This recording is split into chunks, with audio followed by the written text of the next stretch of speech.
Hi friends, இன்றைக்கி நம்ம வந்து A4 ஷீட்டை வச்சு ஒரு சிம்மில் செய்யக்கூடிய ஒரு கிராஃப்ட்டை பார்க்கலாம். அதுக்காக வந்து A4 ஷீட் கலர் பேப்பர் இருக்குல்ல, அதை எடுத்து அதை வந்து ரெண்டாக ஃபோல்டு பண்ணிக்கிறேன். நீளம் மட்டும் ரெண்டாக அதை ஃபோல்டு பண்ணிக்கோங்க.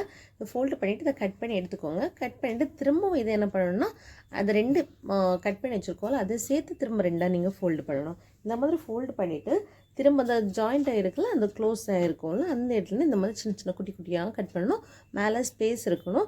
இந்த மாதிரி கொஞ்சம் ஸ்பேஸ் விட்டு கட் பண்ணும்போது நம்ம அந்த ஃப்ளவர் செய்யும்போது கரெக்டாக வரும். அதுக்காக தான் இந்த மாதிரி நீங்கள் ஃபுல்லாக வந்து கட் பண்ணி எடுத்துக்கோங்க.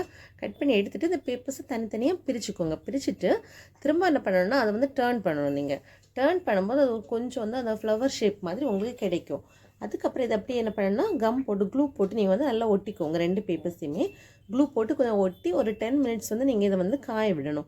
அப்போ தான் அது வந்து உருவி வராது. இல்லைன்னு சொன்னால் அது காயாது, உங்களுக்கு அது ஒரு மாதிரி இருக்கும். அதனால இது வந்து நீங்கள் கண்டிப்பாக 10 மினிட்ஸ் காய வைக்கணும். காய வச்சதுக்கு அப்புறமாட்டு நல்லா இழுத்து வச்சு காய வைங்க. அதுக்கப்புறம் நம்ம அதை வந்து ஸ்டிக் செய்ய போகிறோம். அந்த ஃப்ளவர் செய்கிறதுக்காக க்ரீன் கலர் ஷீட் எடுத்துக்கிறேன். உள்ளாடி ஒரு சின்ன ஸ்டிக் வச்சுட்டு இந்த மாதிரி நல்லா க்ளோஸ் பண்ணி எடுத்தீங்கன்னு சொன்னால் ஸ்டிக் ரெடி ஆகிடும். இதையும் வந்து நல்லா கம் போட்டு ஒட்டிக்கோங்க.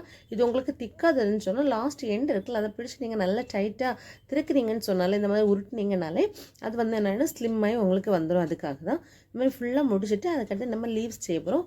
உங்களுக்கு பிடிச்ச ஷேப்பில் நீங்கள் வரைஞ்சிக்கலாம். நான் இந்த மாதிரி தான் வரைஞ்சிக்கிறேன். வரைஞ்சிட்டு நீங்கள் கட் பண்ணிக்கோங்க. ஒரு ஃப்ளவருக்கு வந்து நீங்கள் 2 லீவ்ஸ் வச்சுக்கலாம். எத்தனை வேணுமாலும் வச்சுக்கலாம். நான் வந்து 2 லீவ்ஸ் பண்ணுற மாதிரி எடுத்துக்கிறேன். திரும்ப எண்டு இருக்குல்ல, அந்த எண்டை வந்து கொஞ்சம் வந்து கிராஸில் இருக்கும்ல, அதை வந்து கரெக்டாக வந்து நீங்கள் கட் பண்ணிக்கணும். கட் பண்ணிவிட்டு திரும்ப வந்து இதில் நம்ம பண்ணி வச்சுருக்கோம் ஃப்ளவர், இதில் வந்து க்ளூ ஒட்டிட்டு அந்த ஸ்டெம்லேயே ஃபஸ்ட்டில் இருக்குல்ல, அதுலேயே கொஞ்சம் மட்டும் க்ளூ ஒட்டிக்கிட்டு இதை ஃபஸ்ட்டு ஒட்டும்போது கொஞ்சம் கஷ்டமாக இருக்கும். ஃபஸ்ட்டு ஸ்டெப் மட்டும் அழகாக ரவுண்ட் பண்ணிவிட்டு அதுக்கப்புறம் நீங்கள் வந்து இதை கொஞ்சம் கிராஸில் கொண்டு வந்துகிட்டே இருக்கணும். நம்ம அப்போ நம்ம வந்து 2 பண்ணி வச்சுருக்கோம். இது வந்து ஒன்று வந்து இதில் செட் ஆகாது, சின்னதாக இருக்கும். அதனால் இன்னொன்று இருக்குல்ல, அதே அதுக்கு கூட நம்ம ஜாயின் பண்ண போகிறோம். இது வந்து ஃபஸ்ட் ஒன்று முடிஞ்சிடுச்சு.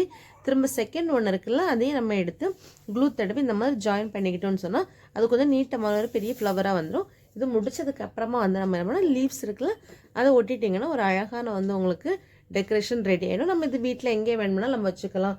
வாலில் ஃபிக்ஸ் பண்ணிக்கலாம். பார்க்குறதுக்கு ரொம்ப அழகாக இருக்கும். இந்த மாதிரி கலர் பேப்பர் இருந்துச்சுன்னா ஒரு வாட்டி நீங்கள் செய்து பாருங்கள். இந்த மாதிரி நிறைய ஆக்டிவிட்டி செய்யணும்னா என்னோடய சேனலை வந்து சப்ஸ்கிரைப் பண்ணி வச்சுக்கோங்க. பிடிச்சதை லைக் பண்ணுங்கள். Thank you friends. பாய்.